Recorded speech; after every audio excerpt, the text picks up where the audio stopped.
It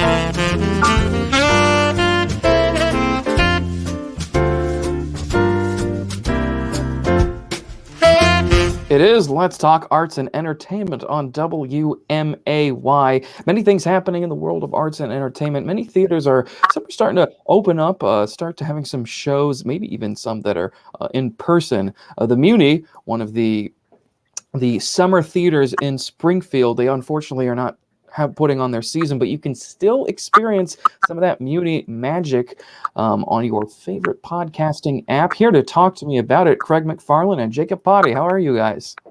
Great. Thanks for having us on. I'm great, Kevin. Thanks for having us. Yeah, thank you guys. Thanks for being on. It's sounds very exciting projects going on here. So Jacob, if you could tell me about this Muni podcast and sort of how it came to be and what all was going into it. Well, gosh, 4 or 5 years ago, Craig and I were at a session Craig and I just joined the board, and we were at a session with Steve Kaplan and Dennis O'Brien, and they were just going through the history of the Muni and talking about all of the various people. And there was a lot of, well, this person's gone, so on. And Craig and I were talking, and we were thinking, wouldn't it be great if we did some kind of oral history project? So we get these, because the Springfield Muni has a very rich history. We wanted to get down some stories that get people's stories recorded. And it just kind of, we talked about it off and on for a few years, but it was just busy with our other board responsibilities and shows and whatnot. So it never really happened. But with the pandemic and theater stopping and life just slowing down, we decided to go ahead and do it. So, that's how it got started. Great. Well, that's it's interesting. The Muni does have a very interesting history, and I think some people might know some of it, but probably not all of it and everything that's really gone into it. So what sort of things can people expect to hear? Of course, the history of their beginnings and everything, but what other sorts of things can people expect to hear listening to this Muni podcast? I think that the best part about it is the fact that we get to share these stories, and it's really because we're such a community organization that's ingrained in the community and has been for the last 70 years. So much of what we do out at that site by the lake is constructed of these stories that people tell through their own personal experiences. And that's what's great about this podcast, is that we are going to be able to share some of those histories and some of those individual stories that collectively will feed in to that overall Muni story and what it is that we all have come to love about being out at that site every single summer. And it's just great to be able to hear about some opportunities and some kind of potential really important moments that happened in individual stories that would then lead on to the greater good. For instance, I keep coming back to this as an example, but we had the ability to interview Ada Lynn Shrewsbury, whose husband Tom was really credited with bringing the Muni back after they had some financial difficulties and even a fire that affected them being able to perform in the 50s and 60s. And the reason that they got involved in the Muni was because their neighbor needed a dog in a show. And so to think about, this is a person that's really, again, credited with bringing back the Muni and the Muni as it stands today. And they got involved because a neighbor needed to use their dog in a show. And so I think that that's kind of an example of, you never know how those small interactions or decisions are going to ultimately affect a large scale organization like we are.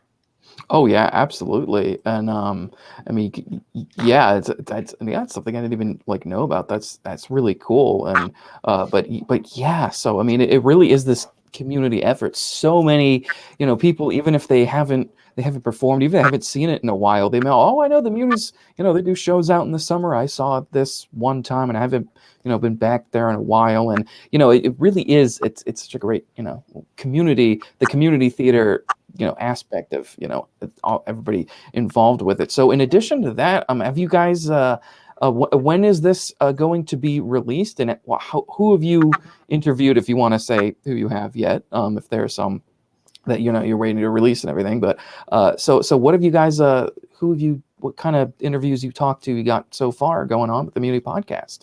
Well, I can say when it's released because that's now, and then I'll let Jacob handle the who we've already talked to. But you can find it on any podcast app of your choice. So just search for The Muni Story. We also can be found on our Muni website. If you just click on themuni.org/podcast, then you'll be able to find that and be able to link out to every podcast provider you can think of. A lot of people use Apple, some use Spotify, some use Stitcher. We're everywhere. So you can just look at it at your leisure wherever you want. Or if you're someone that doesn't necessarily use podcasting that way and you want to just listen to it on your computer, just go to themuni.org and you'll be directed there and you can listen to it off of that as well. But Jacob, do you want to tell them who we've already talked to? Yeah, so we've released an introductory episode with Craig and I, and then 6 interviews were the initial. They weren't necessarily the first 6 done, but 6 to start. Adalyn Shrewsbury, then Steve Kaplan, who is the chairman of the Board of Trustees, then Craig Williams II, who is the president of the Board of Managers this year, then Natalie Randall, who is one of our success stories, off performing professionally in New York, and then the 2 Marge Berchtold, who is a trustee, and her mother Florence was very worked with the Shrewsburys and was very involved in the Muni and the Berchtold building, which is where the costuming and makeup area is named after her mother. And then of course Gary Shull,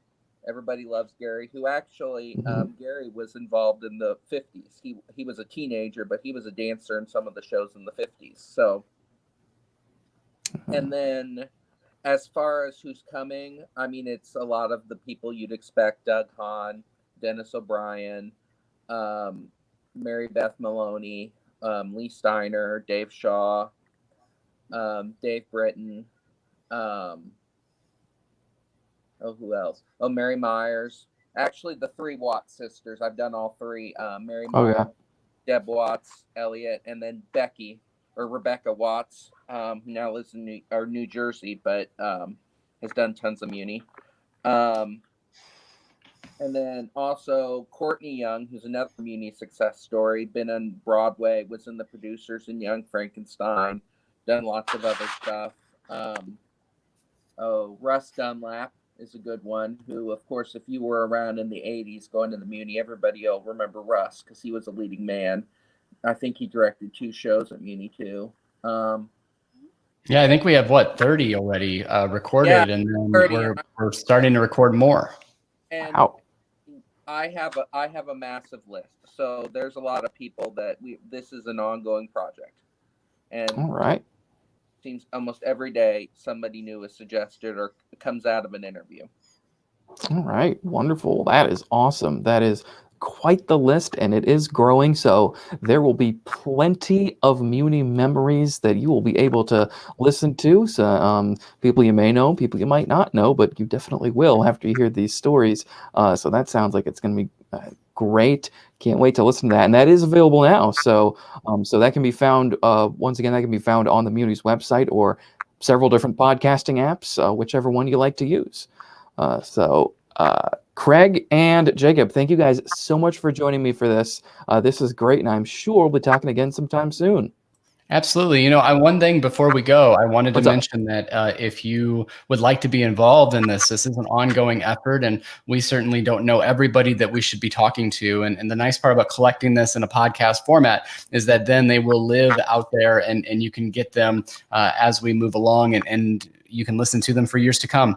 But if you'd like to get involved, please email history@themuni.org, or just reach out to the Muni on their website or through their Facebook, their social media channels, because we'd love to speak to you and get your Muni story as well. There are so many people that go into feeding this volunteer organization, whether that's someone that's parking cars, or that's someone that is working in the concession stands or performing on stage, or even an audience member. It'd be great to talk to even some people about their experiences sitting in that audience underneath the stars. And certainly we are really excited about bringing theater back next summer. But while we are waiting for that to happen this summer, you can listen to some podcasts and to these stories, and those can certainly help you remember what a special place the Muni is. So thank you for the opportunity, Kevin, to come and talk to you today.